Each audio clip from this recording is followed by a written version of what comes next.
Welcome to Devotionary, where we make the Bible accessible and applicable. God is invisible and impossible for mere men to know or comprehend, unless He chooses to make Himself known. And in Deuteronomy chapter 4, verses 32 through 40, Moses is going to remind the people of Israel that their God had made a habit of making Himself known for centuries.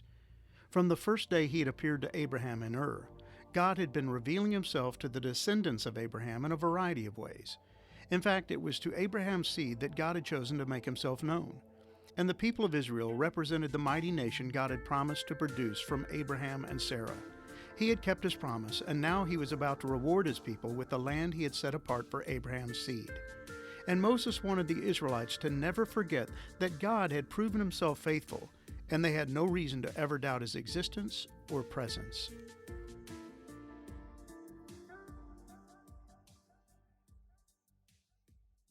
For ask now of the days that are past, which were before you, since the day that God created man on the earth, and ask from one end of heaven to the other, whether such a great thing as this has ever happened or was ever heard of. Did any people ever hear the voice of a God speaking out of the midst of the fire, as you have heard and still live?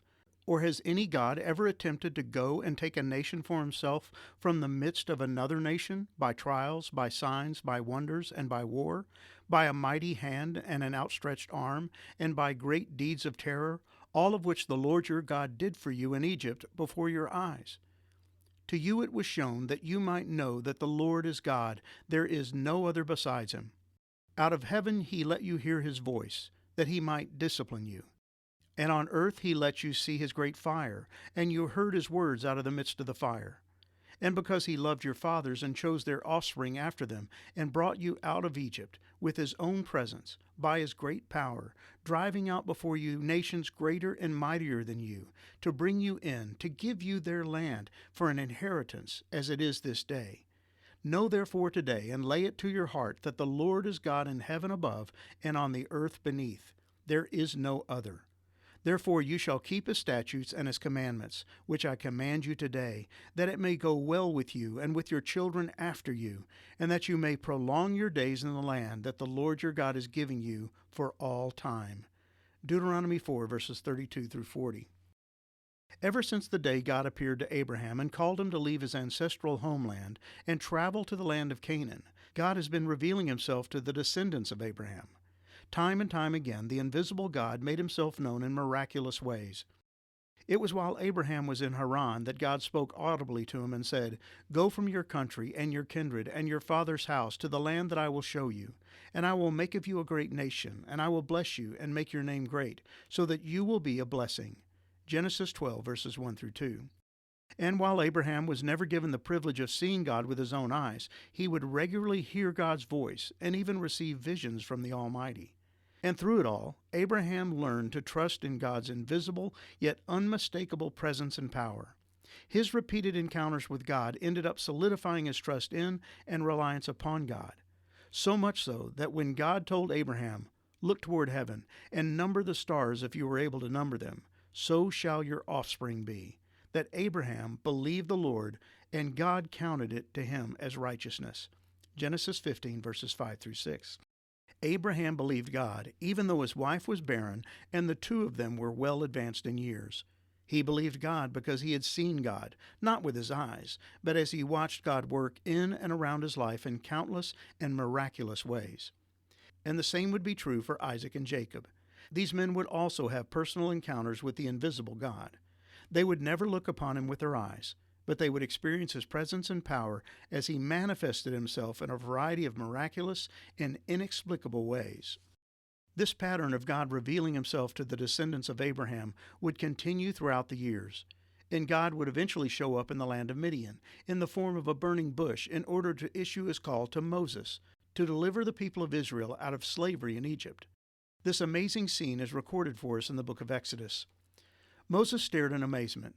Though the bush was engulfed in flames, it didn't burn up. "This is amazing," Moses said to himself. "Why isn't that bush burning up? I must go see it." When the Lord saw Moses coming to take a closer look, God called to him from the middle of the bush, "Moses, Moses." "Here I am," Moses replied. "Do not come any closer," the Lord warned. Take off your sandals, for you are standing on holy ground. I am the God of your father, the God of Abraham, the God of Isaac, and the God of Jacob."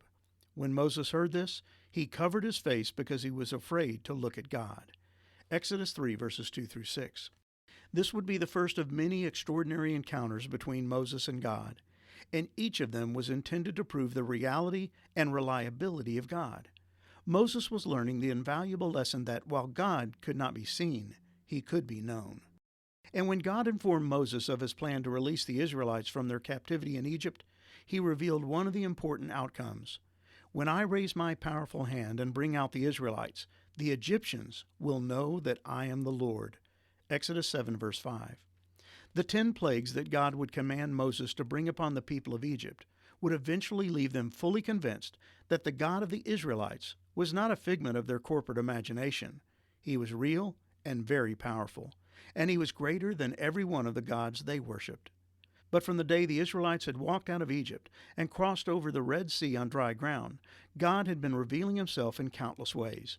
He had been demonstrating his power and presence, appearing in the form of a cloud by day and a pillar of fire by night. He had shown up on Mount Sinai accompanied by smoke, fire, thunder, and lightning. And Moses reminded the people of Israel of their unique status as the only nation privileged to experience God's presence in such spectacular fashion.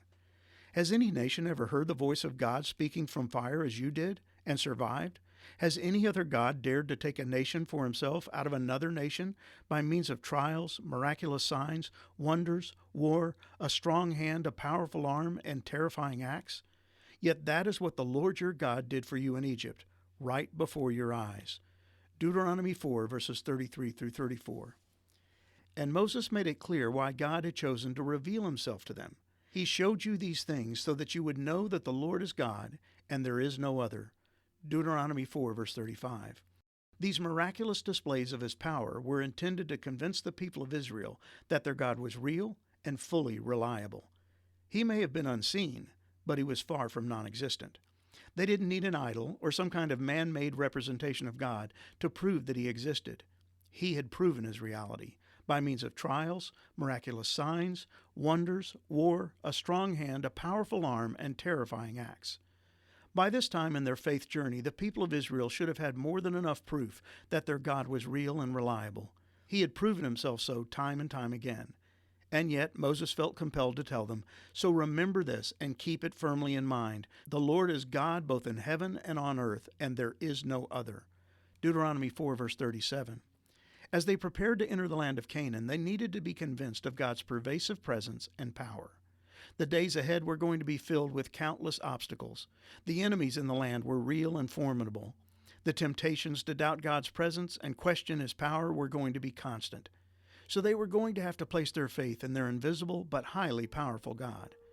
The author of Hebrews, discussing the faith of the Hebrew patriarchs like Abraham, Isaac, Jacob, Joseph, and Moses, wrote, "It is impossible to please God without faith. Anyone who wants to come to him must believe that God exists and that he rewards those who sincerely seek him." Hebrews 11, verse 6. One of the greatest dangers the Israelites faced as they prepared to enter the land of Canaan was not the enemy forces that occupied the land. It was the temptation to lose faith in God.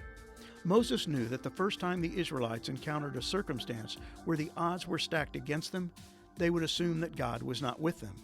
As soon as they found themselves in a situation that appeared hopeless, they would be tempted to see themselves as helpless and their God as powerless. But they had no reason to doubt God. He had proven himself to be trustworthy.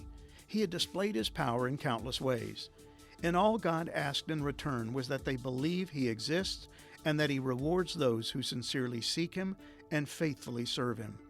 Which is why Moses challenged them, "If you obey all the decrees and commands I am giving you today, all will be well with you and your children.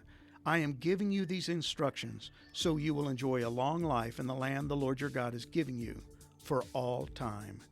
Deuteronomy 4, verse 40.